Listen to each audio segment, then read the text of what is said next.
Okay, so here are my 15 things to ask when joining a broker. These are super important. So you just passed your real estate exam and you're thinking about what's the next step? Where can you go to take your career to the next level in the best amount of time? So that way your brokerage will align with the goals and the vision you have for your personal life and your business life. So I've got a list of 15 things to consider when looking for a broker to work with. Okay, so number one is commission split. Different brokerages will have and offer different commission splits to you. Now, some agents might be concerned and only focused on how much money the broker is going to take from you at the end of the year, right? And I would encourage you to not let that be the number one deciding factor for you. What I've found, I've worked for four different brokerages over my almost 8 year career. I've been with Keller Williams for 6 of those 8 years. So just because the broker may not be the cheapest doesn't necessarily mean that's where you're going to get the most value. I'll come back to number one at the end of the video to give you more insight on why commission splits are important. Number two, internet presence. Come on, guys, it's 2019. Your brokerage has to have a dominant presence, an omnipresence online. Number three, the fees. Aside from the commission splits, brokerages will also have fees associated with if you have an office at the office, like a personal desk, printing, errors and omissions insurance. There's a couple of other things that the brokerages might have fees for aside from your commission split. Number four, the brokerage size. Now, that might be something that you can easily overlook, and you may feel that you want to work with a more boutique style brokerage, and there's nothing wrong with that. However, there are perks to working with a brokerage that has hundreds, possibly thousands of real estate agents in one location. And I'll come back and talk about that topic a little more in depth as well. Number five, facilities. Now, nowadays, there's a couple of brokerages out there that pride themselves on not having office spaces that are cloud brokerages. There are perks to having offices like that in the cloud, and there are perks to having a brick and mortar. I can tell you a little bit more about that in detail too. I'll circle back to that. Number six is location, which almost goes hand in hand with facilities. Depending on the location where you live and the area of town you want to do business in, it's important to know if the brokerage you choose to work with has a brick and mortar in that location. Number seven, training. Number seven is huge. Training is super important, and don't get it twisted. You can be trained the wrong way and be trained to really not succeed at the highest level. So make sure the training that you're receiving is aligned with your goals and is the most relevant, best information that can help you. Number eight is a mentor program. Now, mentors and training are two different things. A coach and a mentor are also two different things. So when you're thinking about joining a brokerage and you know you want someone to hold your hand, pull the curtains back and show you all the ins and outs to the real estate life, you're going to want to be somewhere where they have a mentor and a coach. I'll come back to that too. Number nine, management support. So brokerages, depending on the size, will have a management support system, which is also going to go hand in hand with my number 10, and that is an administrative support system. So there's paperwork that's required during a transaction. I've got this gentleman calling me. I'm going to reach back out to him as soon as I'm wrapping this video up.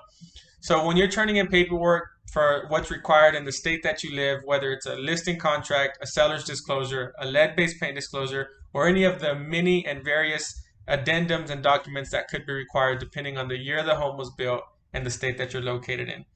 All that has to be stored somewhere and submitted to your brokerage and risk management department so they can review it, ensure that what you have is correct, all the I's are dotted and T's are crossed, so that way you can get to the closing table, you can mitigate your risk, and ultimately get paid and funded.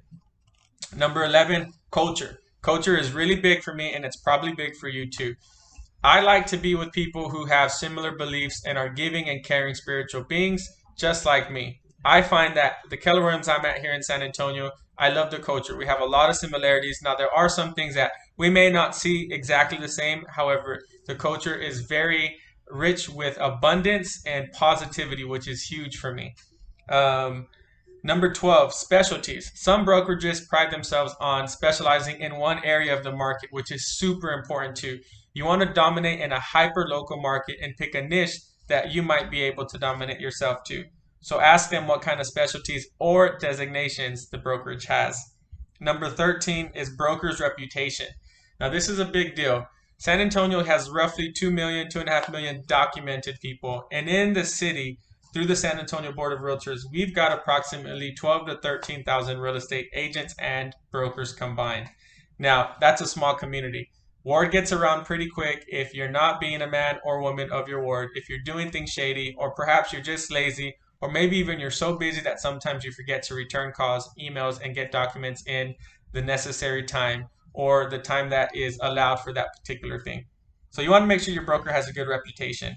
14 is referrals and leads. Now, this is a touchy subject. Some brokers really impose on you that by joining them, they're going to hand leads to you, whether those leads are coming from online through the broker's marketing campaigns or call in from signed calls that the brokerage might be receiving. Now, that gets a little tricky because when you have brokers sending leads, then you come across well, who's the favorite? Someone's always going to like somebody more. Someone's going to get the better lead. You may not get the lead you're looking for. So that can become a hassle. So make sure you really understand the system that brokerage is offering to give you leads. And then 15, joining a team. That's big. Nowadays, most real estate brokerages have a team setting. Not all of them. But being on a team is super valuable to you as a new agent or even an agent who's had a license for a while, but you've never really just gone into action. Being on a team that's already successful and producing high levels of effectiveness, they have systems and models that makes it really applicationable to you, if that's a word. You basically join the team.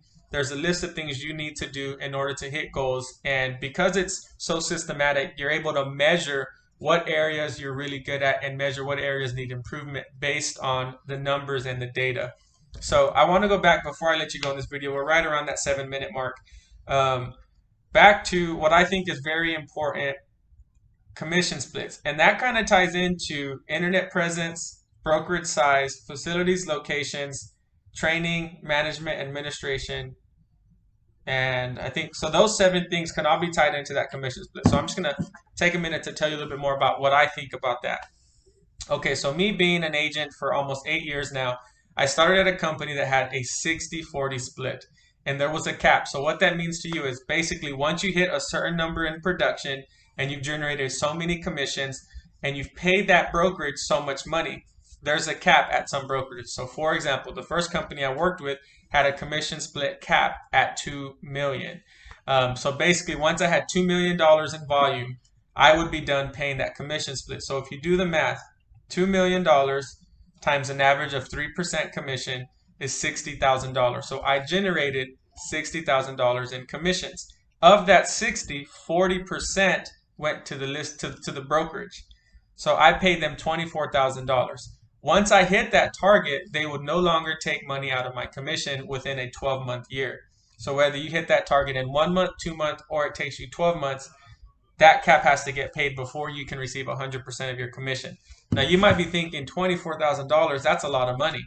Well, it depends on how you look at it. The first brokerage I went to, they offered a mentor program where a seasoned agent basically held my hand and took me with him everywhere he went to learn about open houses and other strategies to best serve your clients and how to pick up new clients. So at the time, I was 19 going on 20 years old, 20 going on 21. I thought that was awesome. I was more than willing to pay a commission and a mentor split to that company so I could learn from them. I was new to San Antonio. I didn't really know anybody, and I was 20 years old. Most of my friends weren't in a position to buy a home at that time. So I did that for about a year. And then I moved over to a company that I heard did not have a commission split. So me thinking in a mindset of, hey, I can save that $24,000 by not having to pay a commission split, I went to a 100% commission brokerage. Now there are several out there. You could probably Google them and find them on your own.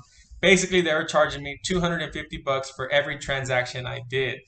Now, I left the company I was with, which had approximately 30 agents at the time, to join another brokerage that had maybe 100 to 200 agents.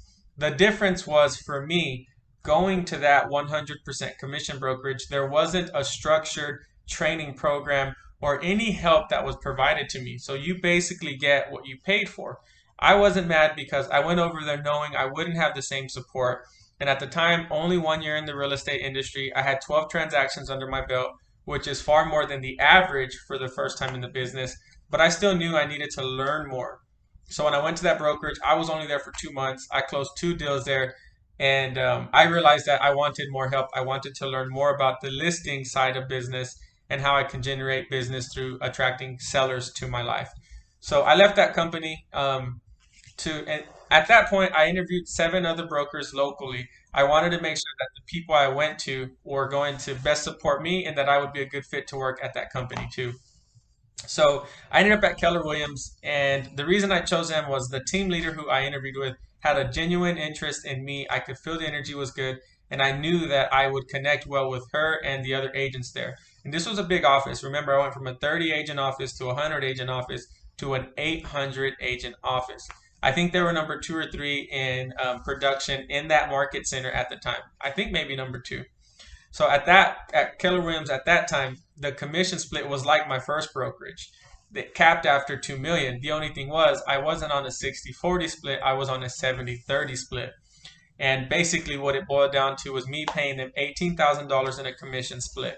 So when I think about the value difference, right, from a $24,000 commission split to a 100% commission split to a $21,000 commission split at Keller Williams, they all had different values.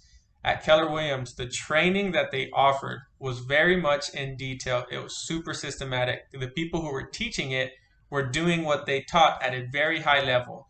And they offered training online, videos to watch, manuals, your first 100 days, everything that is important to you, not just in your business, however, in your personal life too. What I didn't know in getting into the business was that my personal life would bleed into my business life. So things that were going on with me spiritually, financially, health, physical, mental, all those things tie in together and make your business. And so I learned more about myself at Keller Williams and more about my business, more than what I had ever thought was possible. So the reason I talk about commission splits is because there's some brokerages out there with a lesser commission split, but you may not be getting what is the absolute best for you to ensure that your career in real estate really takes off, that you enjoy what you're doing, and that you don't go through those ups and downs that every agent experiences. So I would encourage you to interview at least 2 or 3 different brokerages. Call me, right? Call me, have a conversation. I'd love to set up a phone conference with you and one of our team leaders here so they can talk to you about what you should look for in hiring a brokerage. So if you like this video, definitely subscribe to my page. Comment. If there's any questions you have, reach out to me. I spent some time at eXp Realty and a couple of other brokerages that I can share some insight with you on too. So aside from that, I appreciate you watching. Those are my top 15 things to consider when hiring and finding a brokerage to work for. Okay, have a blessed day.